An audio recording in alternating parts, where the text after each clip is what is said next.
আপনি কি জানেন পবিত্র কোরআনে উল্লেখিত কলাকে ঘিরে আছে এক রহস্যময় গোপন বার্তা? আল্লাহ তাআলা কেন তার মহান কিতাবে এই ফলটির নাম সরাসরি উল্লেখ করেছেন?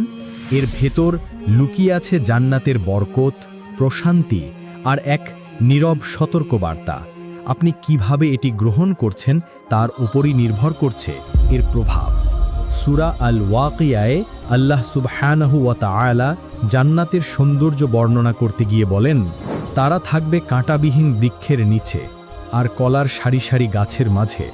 সূরা আল ওয়াকিয়া আয়াত 28-29। এখানে তলহুন শব্দটি ব্যবহার করা হয়েছে, যার অর্থ কলার গাছ, এমন ফল যার স্তরগুলো নিখুঁতভাবে সাজানো থাকে।